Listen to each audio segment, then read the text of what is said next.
Asalaamu calaykum waraxmatullaahi wabarakaatuh. Waa walaalkiin Daa'uud Cumar oo ku magac dheer Abwaan Daa'uud Cali Maslax. Sidaad horeyba iiga barateen, waxaan idiin soo jeedin jiray gabayaal kala duwan oo noocyo kala duwan u kala socda.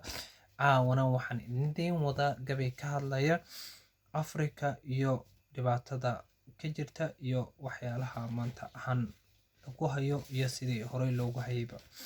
Waxaan ku waradaa ku dheeraan maya caawa oy ku beegan tahay bishii 6aad 8deedii 2020 saacaduna ay tahay 10kii habeenimo dhinaca Yurub. Ku dheeraan maya gabayga ayaan horey ka bilaaban doonaa insha Allah biidmillaahi kariim. Sida tan ayuuna ku bilaabmi doonaa insha Allah. Allihii abuurkiyo lahaadan unugisa, allihii xawana ka jaraya dhaxdayaadan, allihii malaa'igta amar ku sinayay, sujuudiyaadan iblis badidayeen naclatullaahi calayh.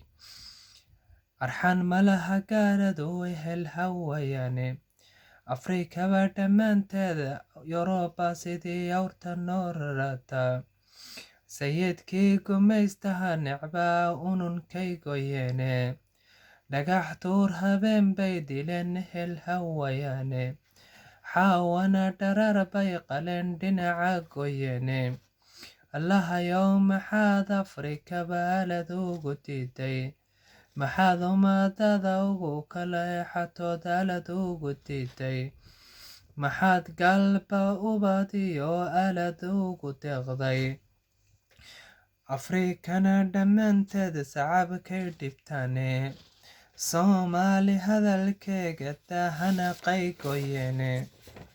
Allahayow adiga qalalasaha dhacayana wada qorshaynaya, wata Yurub iyo Ameerikaba ubadka laynaysa, aan fariirka dhacaya wata loga wada qorshaynayo, ubadkii dhallaankiiba yablay u qudheene. Allahayow inaad naga qabatid baan ka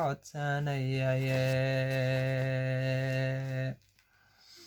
Ilaahayow ilaah kale ma jiro adiga mooyaane, addoonnimada keligana waan kugu wadeecaye, awliyada matuuge adan kugu adkaystaye.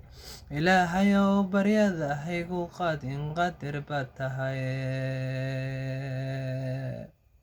Ilaahayow ilaah kale ma jiro adiga mooyaane, adiga quraankiina baray qolkii nabigiya sallallahu alayhi wasallam, adiga quraankiina baray qolkii nabigiya, qorshaha dhacaya dunida qabmayay, adiga khasaaraha dhacayaba qaboojin karaya, inaad naga qabatid baan ka codsanayaye.